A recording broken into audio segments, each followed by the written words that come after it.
Hello guys, welcome to Dr. Devil. So if you are new to the channel, we post amazing revenge stories daily. If you don't want to miss such more stories, please do subscribe to us. Moving to our today first story posted by Autumn Gemstone. Once upon a time there was a naive young maiden, me, who was yet to discover she was a lesbian. Before she came to realize she was a lover of the ladies, she had some pretty nasty breakups with men that more or less sealed the deal for her preference for tacos over hot dogs. This is a story of one such breakup, or rather the aftermath of it. So back when I thought I was straight, or to be more accurate, desperate to prove to my friends that I had a boyfriend who we'll call J.J., an abbreviation for the name of the most hated character in Star Wars up until 2017. JJ was a total jerk who made fun of me, lied to me, nitpicked my insecurities, and made it his goal in life to shame me for having a boyfriend who was so utterly out of my league like him. But it wasn't that much different than what I was used to from my dad, and I was desperate to convince myself I liked men, so I sucked it up for a while. But everybody had their boiling point, and mine was watching him unabashedly flirting with other women in front of me. So I finally got the courage to dump him. In a perfect world, he'd have accepted the breakup gracefully, taken a closer look at himself to find out what prompted the demise of such an otherwise perfect relationship on his part, owned up to his shortcomings, and moved on with his life. But sadly this is a world where Trump is president, and COVID-19 is thriving, and JJ's attitude towards me in the coming weeks was a perfect reflection of the absolute cesspool we live in. The guy just refused to accept the reality that I dumped him, and not the other way around, and got it into his bleached blonde frosted tipped head that he would make me come to terms with the fact that dumping him was the biggest mistake of my life, or die trying. Unfortunately for me, he decided not to go with the latter. What followed was several days of him spamming all my social media accounts with posts he'd tagged me in. From passive-aggressive think pieces about how he hoped someday I'd forgive myself for letting a catch like him go to Instagram videos of him living his best single life without me. I tried to block him, but he'd either make new accounts or get his friends to tag me in their vids of him making a fool out of himself at their parties. But the true putrid icing on this feces-riddled metaphorical mess of a cake was when he began to text me videos of himself going at it with other women, while telling them to smile for my ex, and reminding me how I threw away the once-in-a-lifetime opportunity to be in his latest shaft sheath of the week's position #this could have been you. I was irritated and annoyed and just wanted him to leave me alone already. But where I just wanted to block his number, before he could send me anything else, my friend, we'll call her Grace because she was my saving one, has a better idea with far more amusing results. You see, Grace works for a company that I had mentioned to her in passing that J.J. was applying to. She was reminded of this when she saw him at the building she works at for an interview sometime before. She goes to his install, and one look at his account tells us that he's so blessed and thankful that he got the job, and he can't wait to come into work Monday. Much like herpes, JJ was never one to keep the good news to himself. This was going to be his downfall. So Monday rolls in and Grace comes to work dressed to the absolute nines. She wearing pumps, a full face of makeup, received a blowout, stuffed her bra, the whole shebang, which was coincidentally the best way to describe what was going on in my closeted gay panties when she sent me a picture of herself to let me know her plan was in motion. Knowing that JJ was fresh on the rebound, she knew he wouldn't be able to resist her. Upon entering the workroom, her boss introduces him to the rest of the team, and sure enough, the first thing he notices is Grace in all her glory. Later in the day, he practically drags himself over to her, hips first, and starts putting the moves on her. Grace puts on a show of falling for his cheesy pickup lines, which, to be fair, I genuinely did at the time, but in my defense, I probably would have thrown myself at him in my desperation to beard myself had he simply winked and made a kissy face and agrees to give him her number. She punches it in to block him later. I had warned him that J.J. is the kind of guy who has been politely declined enough times to call a girl in front of him to make sure she didn't give him phony digits, but she also makes sure to switch my number with her bosses. Ha ha ha, and now all we have to do is wait for him to shoot himself in the foot. A few days later Grace triumphantly announces that the last she saw of JJ at work was him being summoned to human resources before clearing out his cubicle. Nobody knew the exact reason for why he was fired, but everybody at her job received an email about how this workplace was a professional environment with a zero-tolerance policy for sexual harassment. Later that week, everybody had to attend a compliance training session, where the basic gist of it was don't send unsolicited nudes of yourself ever, but especially don't be stupid enough to send them to your superior of all possible coworkers. It didn't take Albert Einstein to figure out the circumstances surrounding JJ's disappearance. TLDR, my mean ex starts spamming me with nudes after we break up, and my absolute diamond of a friend sets herself up as bait before swapping out my contact with her bosses on his phone when he asks for her number. He goes on to send compromising photos of himself to his manager, and gets fired for it. Here are some comments. First commenter Kazamadisa76. Just want to let you know that you're an amazing writer. Your writing style makes for a pretty entertaining story, and kept me on the edge of my seat. Glad that jerk got what he deserved. Second commenter N0Sil4. I adore this. Not only the way you wrote it, you're hilarious. I laughed through the post dash, but the story itself. I hope it's real because it was an amazing plan you and your friend had. And please keep writing, this was a delight. Third commenter Ohiget Jokes. Best goddamn story I've read in ages. Keep writing in this style, you've got a knack for it. Fourth commenter Graham901. This was one of the best revenge stories I've ever read. Also, you have a real knack for writing and storytelling. I laughed out loud a few times, which is quite challenging to do these days. Here's an award to show my appreciation and admiration. You rock my socks, girl. Hello viewers, if you love this revenge story, please give it a like and comment your views about it, and subscribe to the channel if you want more revenge stories. Now moving to the final story of the video posted by ProRevenge 2011. My mom dated a guy named Michael from the time I was 7 until December 17, 2010. I had just recently turned 18 and was in my last year of high school. Michael was a person who did not deal well with issues he had from his abusive upbringing. I've been a shit person before myself, and I'm sure I still have a lot of room to improve, so I never like to speak poorly of people, because I think it can be accurately assumed that most people have a good reason for being the way they are. It's not an excuse, but I don't think people are bad. I think bad circumstances condition people to behave badly. Michael was a severe alcoholic, he was childish, he was obsessed with knives, would talk about how he wished he could gut people alive, hang around violent criminals, and took me around them as a child. He was extremely verbally and emotionally abusive to my mother. My mother wanted him to be my dad though, so to his credit, he filled the dad role as best he could, but the best he could do was to teach me extremely unhealthy relationship dynamics, and how to glorify violence and bravado. At the end of high school, my mom's mom died, and left my mom a house.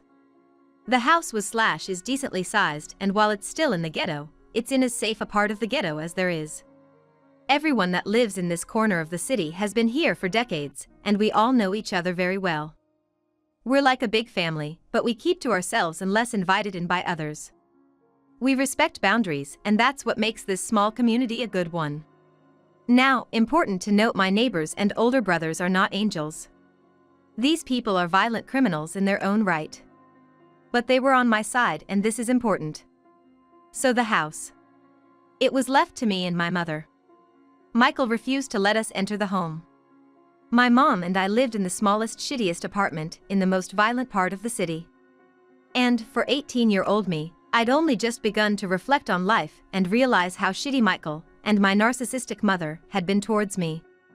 I was fed up, and living in this disgusting, violent apartment was just fueling my rage every second. One day, I was especially furious. I don't know why, I just woke up in an absolute quiet rage. Contained me through the school day, and I was just fixated on getting a haircut. That was my goal for the day. Just get a haircut, get home, go to bed. And it's very important to note that I'm in a boot for a badly sprained ankle at this time. That comes up later. My mom throws a monkey wrench in my plans. See, she was sure Michael was cheating on her again. So she demanded I go over to the house I grew up in, that he kicked us out of, to inspect and see if there was another woman, or if there was evidence of other women being in the home. I protest, but to no avail. And at this point, I'm about an inch from exploding. I drive over to the house and I knock at the door for 7 minutes. This pushed me to about 1/2 of an inch from the explosion. I grew up in the house. I ducking knew the acoustics of it. I don't care if you're in the last room upstairs at the back of the house, if someone lightly taps the front door, you hear that shit. So I knew he was making me wait as some show of dominance that this was his house. He eventually unlocks the door, and I push it open and push him back in the process.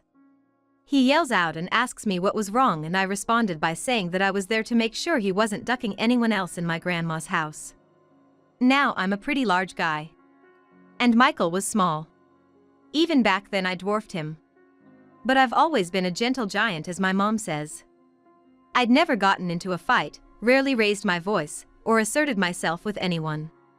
So for me to respond so firmly and disrespectfully, with no concern for how he felt, he backed off a bit at that moment. I noticed that. I began walking through every room of the house. I was finding nothing and no one, and I was fine with this. Remember, my goal is the haircut. That's all I want out of life right now. And then I get to my grandma's old bedroom.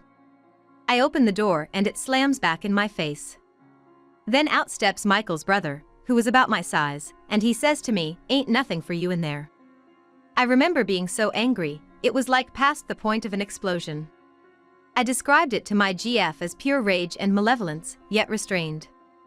I had this black expression on my face, turned around, and walked downstairs, and I told Michael in a calm voice, "Get your brother and leave now.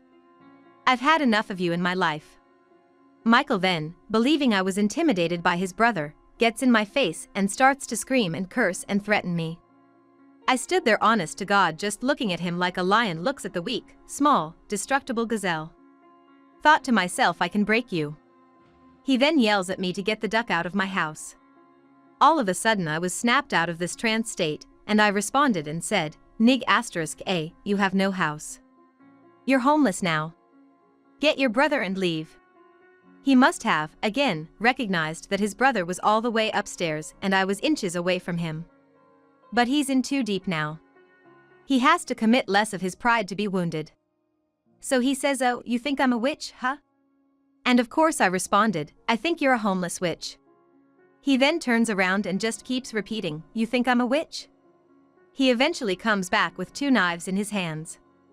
I see this, and at this moment I'm very seriously okay with the thought of dying right then and there. Life had always been shit, and I couldn't even get my damn haircut. This part still makes me cry even right now. So I told him, "You're going to have to kill me the first time you swing at me with those." Then his brother comes downstairs. I never took my eyes off of Michael. His brother stands on the stairs a few feet away from Michael, and Michael drops the knives and tries to tackle me and push me out of the house. I slip a little because of the boot, but once I get a little friction under the boot, it feels like when your little cousin/sibling tries to fight you. At that moment, I thought about how I was about to destroy this man.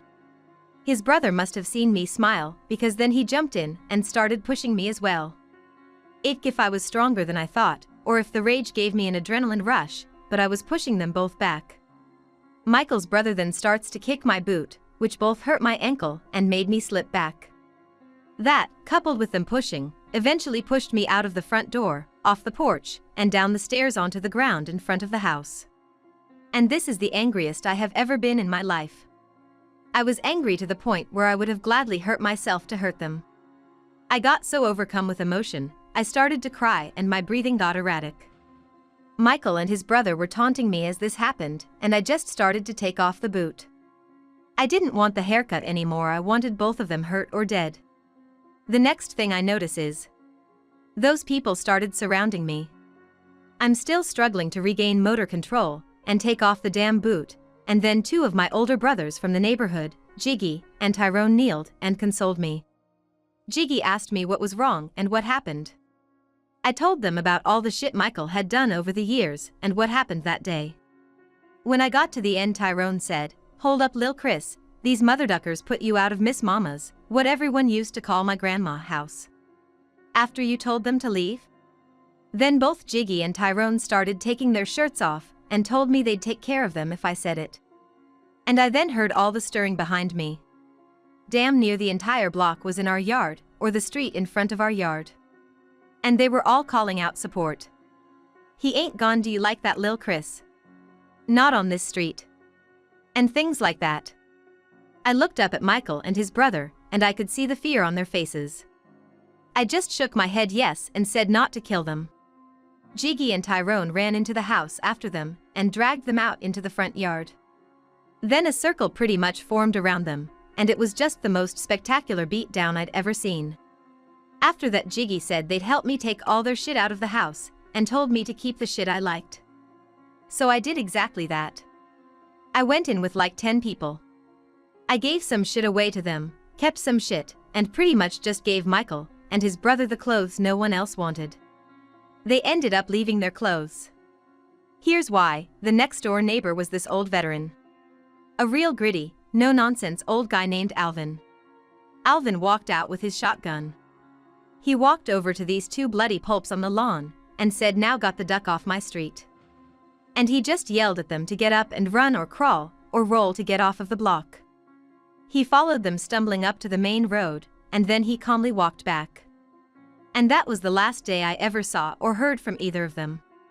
The next few years were hell.